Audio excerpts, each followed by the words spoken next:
ಗಾಂಧಿನಗರದ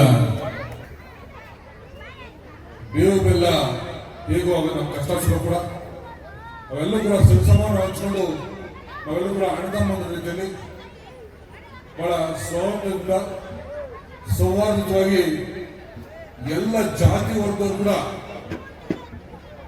ಒಂದೇ ಗ್ರಾಮದಲ್ಲಿ ನೋಡ್ಬೇಕು ಅಂದ್ರೆ ಅದು ಗಾಂಧಿನಗರದಲ್ಲಿ ನೋಡ್ಬೇಕು ಅಂತ ಒಂದು ಸಹೃದಯರು ಎಲ್ಲರನ್ನೂ ಒಟ್ಟಾಗಿ ಹೊಂದಾಣಿಕೆಯಿಂದ ನಾವೆಲ್ಲರೂ ಒಂದೇ ಇರ್ತಕ್ಕಂಥ ಒಂದು ಒಂದು ಒಂದು ಕುಟುಂಬದ ರೀತಿಯಲ್ಲಿ ಸೌಹಾರ್ದತೆ ನೋಡ್ತಕ್ಕಂಥ ಒಂದು ಗ್ರಾಮ ನನಗಂತೂ ಬಹಳ ಅಚ್ಚುಮೆಚ್ಚಿನ ಗ್ರಾಮ. ಕಳೆದ 7-8 ವರ್ಷಗಳಿಂದ ನಿಮ್ಮ ಜೊತೆ ನಿರಂತರವಾಗಿ ನಾನು ಸಮಾಜ ಸೇವೆಯಲ್ಲಿ ನಿಮ್ಮೆಲ್ಲರ ಒಂದು ಸೇವೆಯಲ್ಲಿ ಸದಾ ತೊಡಗಿಸ್ಕೊಂಡಿರ್ತೇನೆ. ಆದರೆ ಕಾರಣಗಳೇನಾದ್ರೂ ಆಗಿರ್ಬೋದು, ನನಗೆ ಕಳೆದ ಬಾರಿ ಹಿನ್ನಡೆ ಆಗಿರ್ಬೋದು. ಆದರೆ ಮುಂದಿನಲ್ಲಿ ದೇವರ ಆಶೀರ್ವಾದ ನಿಮ್ಮೆಲ್ಲರ ಪ್ರೀತಿ ವಿಶ್ವಾಸದಿಂದ ಮುಂದಿನಲ್ಲಿ ನಿಮ್ಮ ಸೇವೆ ಮಾಡಲಿಕ್ಕೆ ಅವಕಾಶ ಮಾಡಿಕೊಡ್ಬೇಕಂತೇಳಿ ಈ ಸಂದರ್ಭದಲ್ಲಿ ತಮ್ಮಲ್ಲಿ ಒಂದು ದೊಡ್ಡ ಮಟ್ಟದ ಪ್ರಾರ್ಥನೆ ಇಡ್ತಾ, ಹಾಗೆ ಒಂದು ದೊಡ್ಡ ಮಟ್ಟದ ಒಂದು ವೇದಿಕೆ ಕಾರ್ಯಕ್ರಮ ನಾನು ಪ್ರತಿ ವರ್ಷ ಬರ್ತಾ ಇರ್ತೀನಿ. ವಿಶೇಷ ಇರ್ತೀನಿ.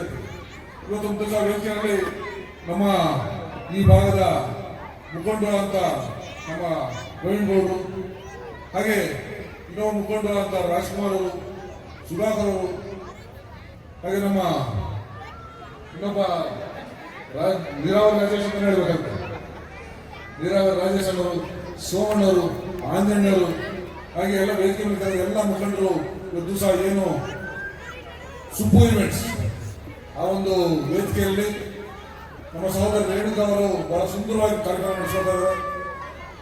ಈ ಒಂದು ಕಾರ್ಯಕ್ರಮ ಇನ್ನಷ್ಟು ಬಹಳ ಅದ್ದೂರಿಯಾಗಿ ನಡೀಲಿ.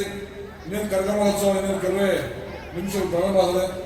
ನಾನು ಕೂಡ ಸಾಧ್ಯವಾದರೆ ಮತ್ತೊಮ್ಮೆ ಕರಗ ಒಂದು ಉತ್ಸವ ನಾನು ಬರ್ತೀನಿ.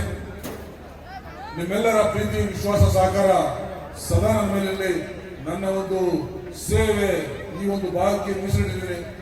ಏನೇ ಕಷ್ಟ ಸುಖ ನೋವು ಬಂದು ಕೂಡ